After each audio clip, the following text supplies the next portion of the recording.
নাও। যে দিদি আরজি করার জন্য বিচার চাইছেন, রাজ্যের কোষাগার থেকে কোটি কোটি টাকা খরচ করে দেশের প্রথম সারির একজন আইনজীবীকে তিনি দাঁড় করিয়েছেন, এই বিষয়ে আমরা সেটাই তো বলছি, যদি সত্যিকারের অর্থে মুখ্যমন্ত্রীও চান, রাজ্য সরকার চায় যে তিলোত্তমার খুনিদের বিচার হোক, তিলোত্তমার পরিবার নয়, বাংলা যে আজকে বিচার চাওয়ার জন্য, বিচারের জন্য উত্তাল, বাংলাকেও বিচার দিতে হবে যদি চান, তাহলে আমি বলবো এই যে কোটি কোটি টাকা খরচ করে যে অ্যাডভোকেটসগুলো লাগাচ্ছেন সুপ্রিম কোর্টে, সেগুলো দেওয়া বন্ধ করুক।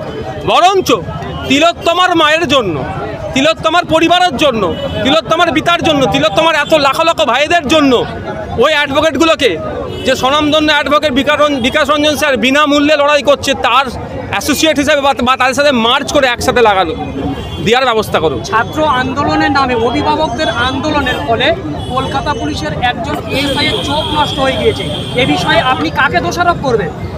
দেখুন, কোনো মতেই কোনো হিংসাকে আমি প্রশ্রয় দিইনি আর আগামীতেও দেবো না। এবার যে ঘটনা ঘটেছে, একজনের চোখ নষ্ট হয়েছে, সত্যি দুর্ভাগ্যজনক। এটাও আপনাদের বলে রাখি, পুলিশের মারে 21শে জানুয়ারি 2022 সালে আমাদের ছেলের পায়ের হাড় ভেঙে গিয়েছিল, পা ভেঙে দিয়েছিল। তা আমি নির্দিষ্ট কোন পুলিশকে আমি দোষারোপ করবো বলুন? আমি সমস্ত পুলিশকে দোষারোপ করতে পারি না। আরজিকর কাণ্ডের পূর্বে বিভিন্ন ঘটনা ঘটেছিল, আদৌ বিচার এখনো পায়নি।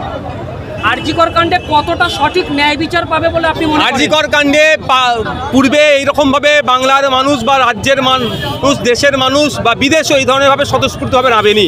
এই স্বতঃস্ফূর্ততা যদি থাকে, বিচার দ্রুত পাবে, এবং রাজ্য সরকার যদি সিবিআইকে সহযোগিতা করে দ্রুত বিচার পাবে। এই রাজ্যের পুলিশ মন্ত্রী এবং মুখ্যমন্ত্রী তিনি এক প্রকারে জুনিয়র ডাক্তারদেরকে হুঁশিয়ারি দিয়েছে, কি বলবেন? দেখুন, আমি আদর কথাই বলবো, যদি ওনার সৎ সাহস থেকে কোনো একজন জুনিয়র ডাক্তারের নামে এফআইআর করে দেখান। বলছেন আরজিকরের বিচার চাইতে গেলে দিল্লি যেতে হবে, পশ্চিমবাংলা বিচারে আন্দোলন করা যাবে। দেখুন, উনি অনেক কথা বলবেন, ইতিপূর্বে নূপুর শর্মানি অনেক বাজে মন্তব্য এই ধরনের করেছিল।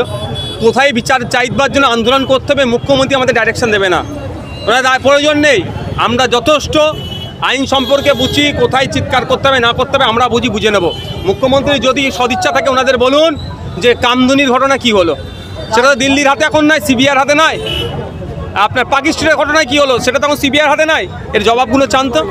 ভাইজান, বাংলার জনগণ বিচার চাইছে মমতা বন্দ্যোপাধ্যায়ের কাছে, তিনিও রাস্তায় বিচার চাইছে, তাহলে জনগণ কার কাছে বিচার? শুধু একটা কথা বলবো, চোর মাচায়ের শোর একটা মনে হচ্ছে সিনেমা আছে না, ওখানে এরকম এই যে বলছেন অনেকটা বিস্তারিত দিয়ে আছে। ভাইজান, আবু সিদ্দিক আনিস খান মারা গেল, এই নিয়ে কিন্তু আমাদের রাজ্য সরকার এবং রাজ্য যে বিরোধী নেতারা আছে, যে টিএমসির সরকার, তার নেতৃত্বরা এবং তার নেতারা এখনো অবধি মুখ খুললো না।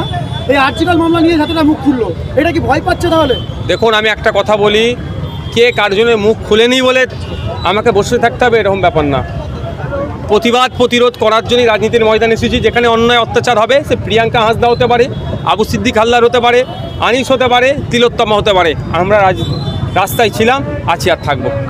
আরজিকর কাণ্ডে আগামীতে আইএসএফ এর কি কর্মসূচি দেখতে পাবেন, সবগুলো কি আপনার সব বলা যায়?